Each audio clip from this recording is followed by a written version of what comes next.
আসসালামু আলাইকুম রহমতুল্লাহ। আবদুল্লাহ ইবনে মাসুদ রাদিয়াল্লাহু তাআলা আনহু হতে বর্ণিত, তিনি বলেন, আমি রাসূলুল্লাহ সাল্লাল্লাহু আলাইহি সাল্লামকে জিজ্ঞেস করলাম, কোন কাজটি উত্তম?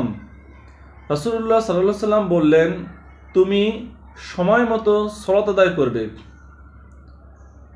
আবদুল্লাহ ইবনে মাসুদ রাদিয়াল্লাহু তাআলা আনহু আবার জিজ্ঞেস করলেন, এরপরে কোন কাজটি উত্তম? তিনি বললেন, তোমার পিতামাতার সাথে সদাচরণ করবে। এরপর আবার জিজ্ঞেস করলেন, হে রাসূলুল্লাহ, এরপরে কোন কাজটি উত্তম? রাসূলুল্লাহ সাল্লাল্লাহু আলাইহি সাল্লাম উত্তরে বললেন, তুমি আল্লাহর রাস্তায় জিহাদ করবে। এরপরে আবদুল্লাহ ইবনে মাসউদ রাদিয়াল্লাহু আনহু বললেন যে, আমি যদি আরও প্রশ্ন করতাম তাহলে রাসূল সাল্লাম হয়তো আরও বলতেন, কিন্তু আমি আর প্রশ্ন করলাম না।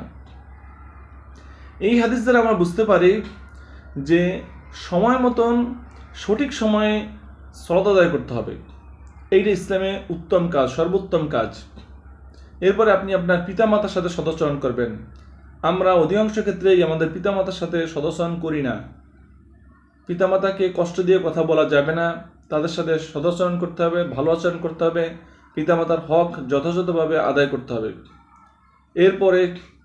এরপরে উত্তম কাজ কি? আল্লাহ রাস্তায় জিহাদ করা।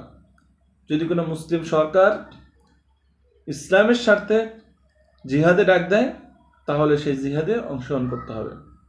মহান আল্লাহ তাআলা আমাদের সকলকে এই ইসলামের উত্তম কাজগুলি করার তৌফিক দান করুন। আমিন। আসসালামু আলাইকুম ওয়া রাহমাতুল্লাহি ওয়া বারাকাতুহু।